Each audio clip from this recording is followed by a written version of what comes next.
Good evening and welcome to SVG-TV News for Wednesday, October 22nd, 2025. I am Rochelle Batiste with the details. The Prime Ministers of St. Lucia and Dominica paid a one-day official visit to St. Vincent and the Grenadines today, where they toured two of the country's flagship development projects, the Annisvale Acute Referral Hospital and the Kingston Port Modernization Project. During the visit, Prime Minister Philip J. Pere of St. Lucia and Prime Minister Roosevelt Scarrett of Dominica, accompanied by Prime Minister Dr. Ralph Gonsalves, observed ongoing construction at the Annisvale Hospital site. Once completed, the state-of-the-art facility is expected to become the nation's primary referral hospital, significantly improving access to advanced healthcare services across SVG and the wider Eastern Caribbean. The regional leaders also toured the new Kingston Port, which is set to be officially opened this weekend. The modern port, one of the largest infrastructure investment in SVG's history, aims to enhance trade efficiency, boost tourism, and stimulate economic growth. At a news conference held at the new port facility, Prime Minister Gonsalves outlined the scope and cost of both projects, emphasizing their transformative impact on the Vincentian economy and quality of life. He acknowledged the challenges encountered during construction, including supply chain disruptions and rising global costs, but noted that the government had managed to address them effectively. We had a number of persons who had dwellings, places in which they stayed. Imagine when they were valued at $284,000. And we developed somewhere at Lomans and we put them. There are 40-something of them, and that project cost us $5 million. So anytime we have to move people, we treat them very well, and we have others to move, as we have done when we did the airport. It's part of the trademark of labor. That's how we do things.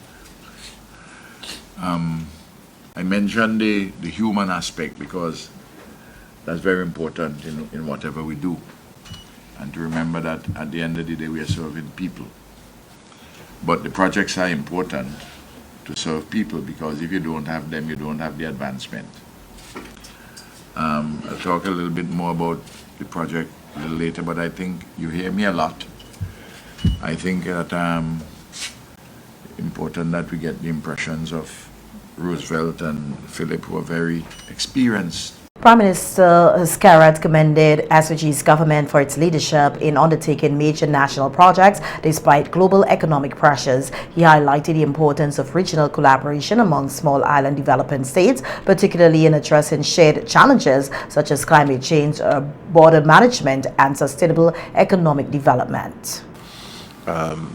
We still have the prevalence of guns, illegal guns in our communities that have been used to commission crimes and homicides and causing discomfort to many of us, to the entire communities. And so there are a number of things that we felt that rather than speaking over the phone or having a Zoom call as we normally do, that we come across to St. Vincent and to have a conversation. And I think these things need to be done more often. We accustomed doing this. I mean, I've been to St. Vincent many times. The camera had been to Dominica before, and so we've been doing this. But I think we need to take advantage of the opportunities to come and to interact and to see what's happening in St. Vincent. What can we learn from, in terms of our own desire to do similar things, and to share experiences and to share perspectives on things. So it's important for those things to happen. But I'm very, very impressed with what's happening in St. Vincent and the Grenadines. Exceptionally impressed, and I'm not saying so because I'm here in the presence of my colleague, Prime Minister, or because he's my friend and so on. Facts are facts. The high-level visit comes just days before the official opening of the Kingston Port, marking a milestone in SVG's ongoing modernization and national development efforts.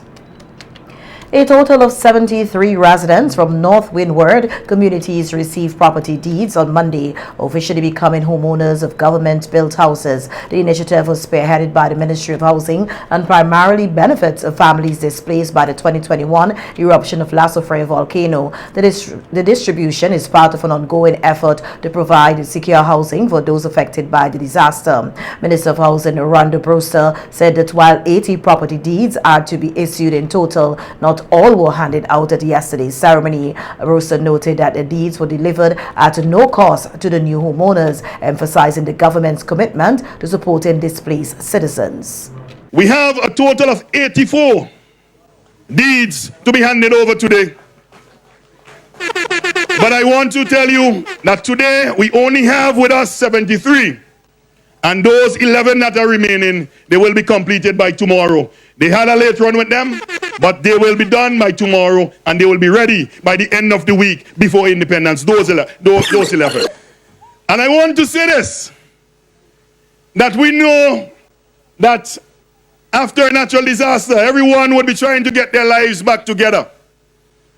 And to prepare a deed and to get the legal aspect of it, it is very costly.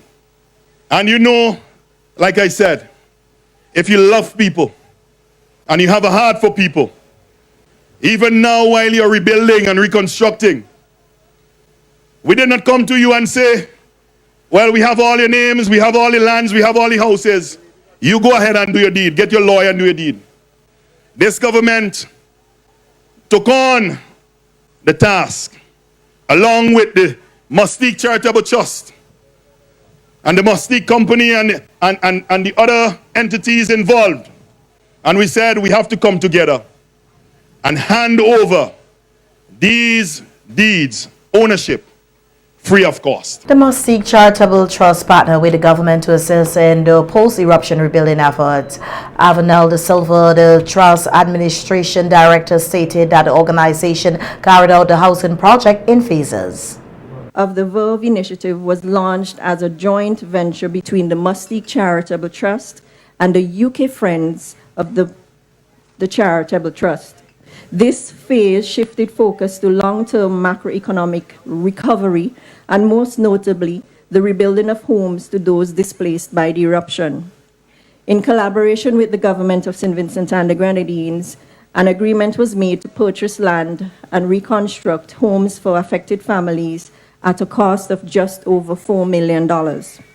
This effort was executed in partnership, of course, with BRAXA, which is an arm of the Ministry of Transport, who served as the main contractor. Together, we successfully rebuilt 41 homes ranging from 1 to 2 bedroom units, customized to meet based on the needs of the specific families. Prime Minister Dr. Ralph Gonsalves also addressed the ceremony, praising the collaborative efforts that made the housing project a reality.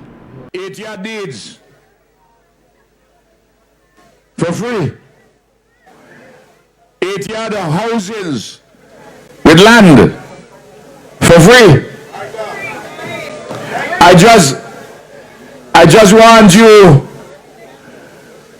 all over the world for that to sink in.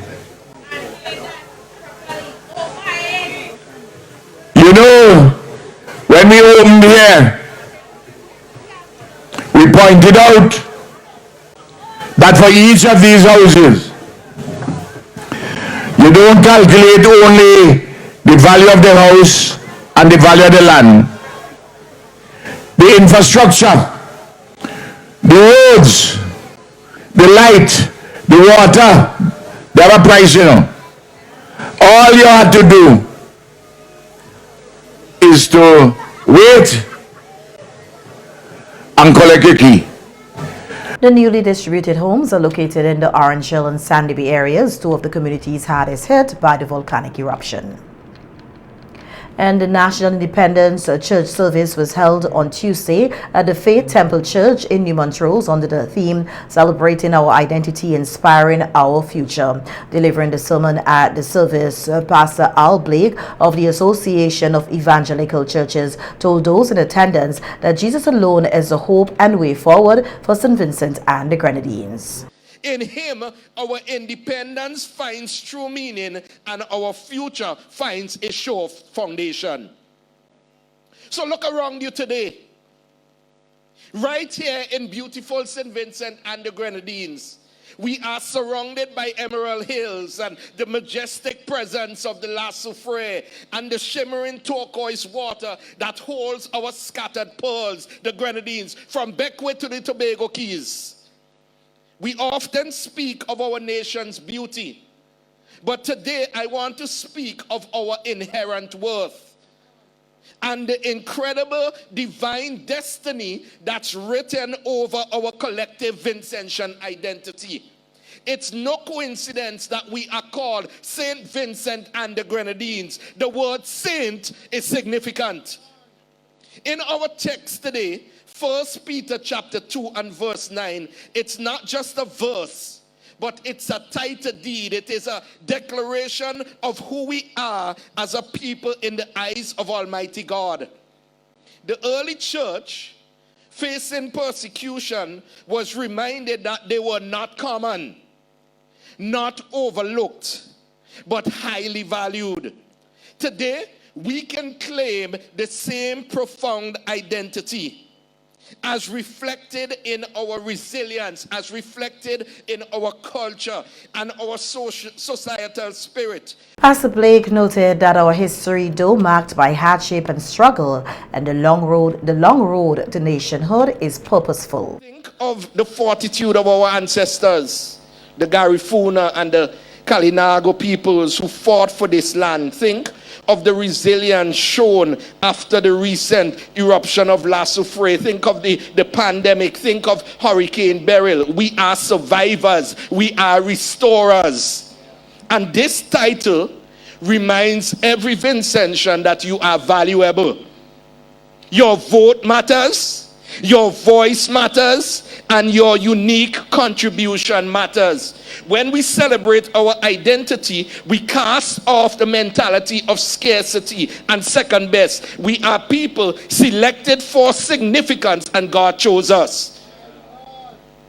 Peter's declaration, "You are a chosen people," is not a label that we earn. It is a status conferred by God's sovereign grace. Before we performed any good deed, before we achieved anything, before we even knew his name, God knew us. He knew us as a nation, and he chose us. This means that our worth is not tied to human approval. It's not tied to success. It's not tied to social status. Rather, our identity is grounded in the eternal, perfect choice of God, which means that we are special. In the rest of if the rest of the world tries to tell us that we are invisible, or you're just a dot on the map, really no. If they try to tell us anything, they may say, well, you guys are worthless, or you are a mistake. Always point them to this truth. We are hand-selected by the creator of the universe, and this choice is foundational to our security. The annual Sir Dwight Venner Memorial Independence Public Lecture hosted by the University of the West Indies Global Campus will this year feature retired Justice Adrian Saunders, former President of the Caribbean Court of Justice, and a distinguished Vincentian jurist.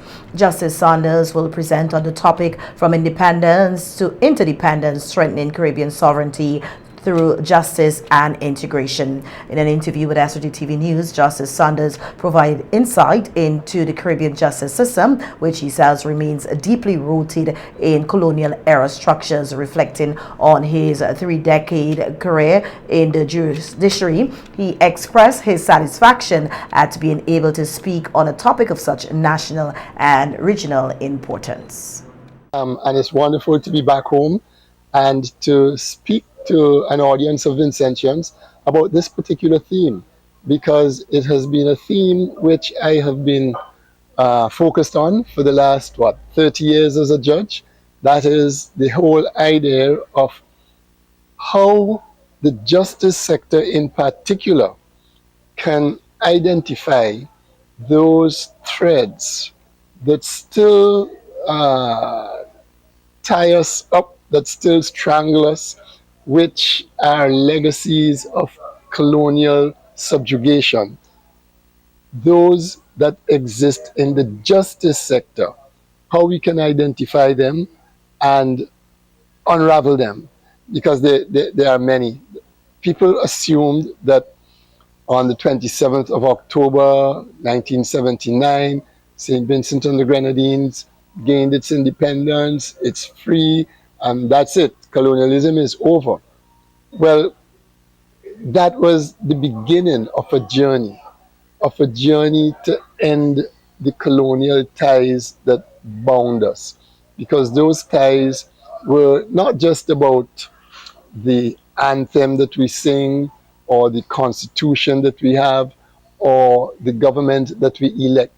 Those ties also resided in very deep structures. Justice Saunders pointed out that many of the current structures linking pre-independence and post-independence governance remain outdated and in need of reform. He emphasized that systematic changes are needed to fully reflect the region's sovereignty and modern realities. The very court structure that we have, the governing document, the birth certificate, so to speak, the governance document of that court structure is a United Kingdom statutory instrument, the 1967 West Indies Associated States Supreme Court order.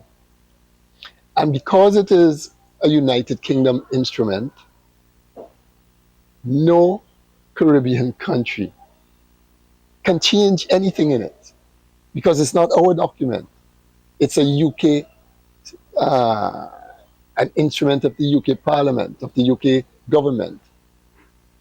And so there's some aspects of it that are now obsolete, some aspects of it that are in need of change.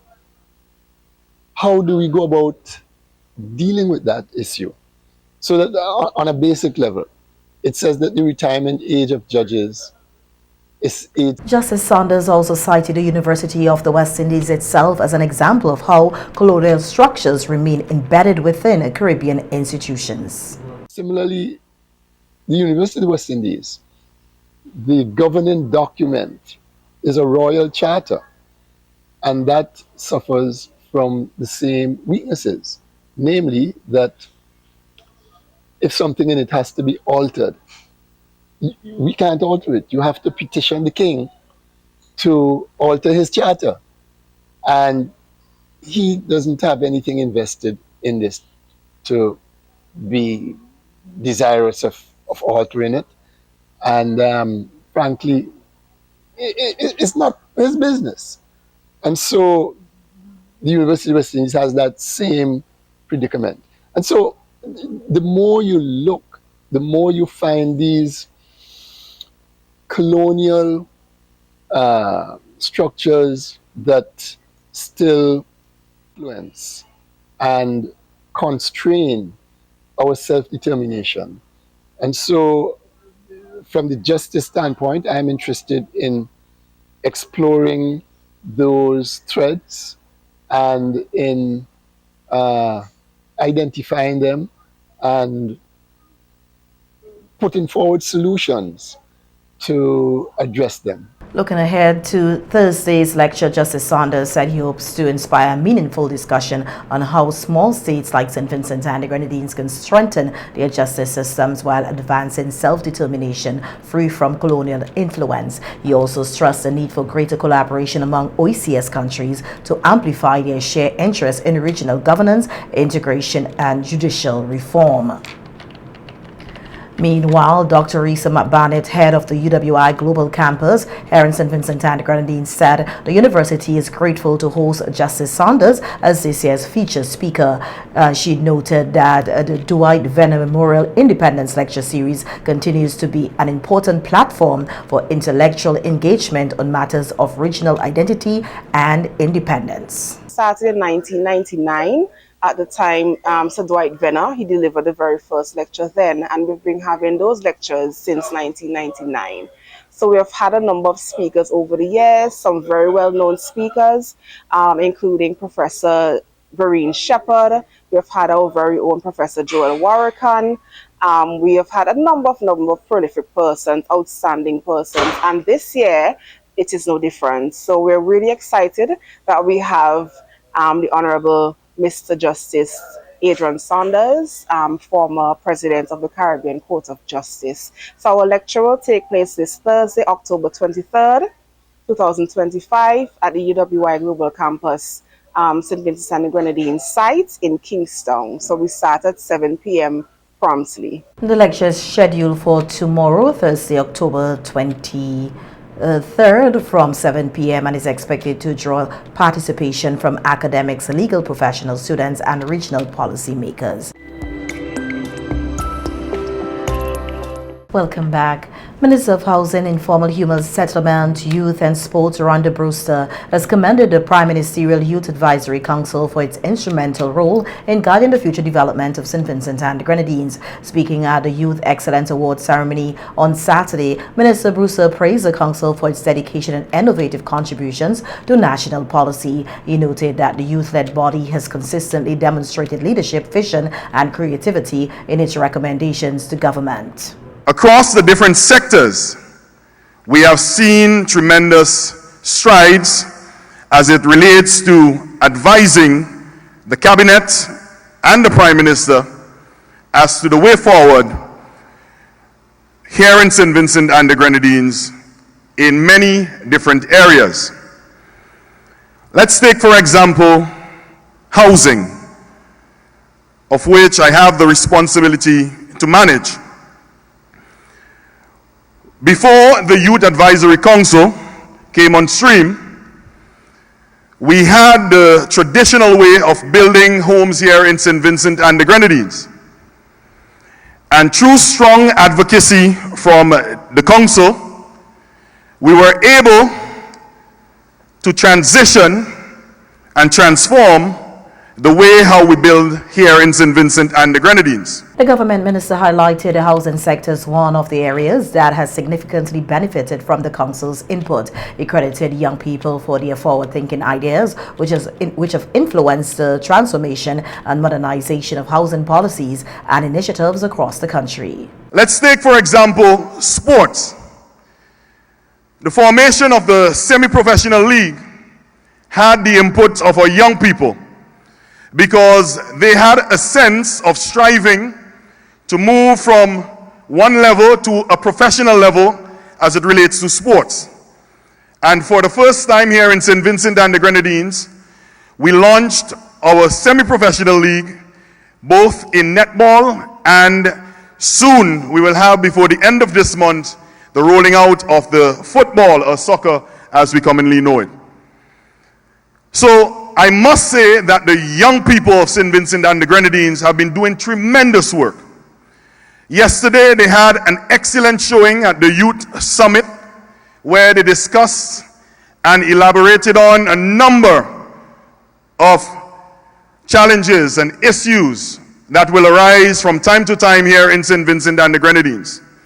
And I was very impressed with the level and the skill set of our young people. Brewster also pointed to the sports sector as another area enhanced by the council's efforts. He acknowledged the work of young Vincentians in promoting athletic excellence and using sports as a tool for community development and empowerment. We are on a quest to take St. Vincent and the Grenadines to a first world nation status. And we have seen the handiwork of our esteemed Prime Minister for a number of years. And he has laid a solid foundation on which our young people, you, are to build now. And I am looking forward in the next 10 years to see a lot of the members of this Prime Ministerial Advisory Council on Youth to be the next ministers in government who can help to shape the different policies here in St. Vincent and the Grenadines. I am excited because it is a good time to be young and alive in St. Vincent and the Grenadines. Minister Brewster reaffirmed the government's commitment to youth development, stating that young people are at the heart of the nation's aspirations to become a first world country.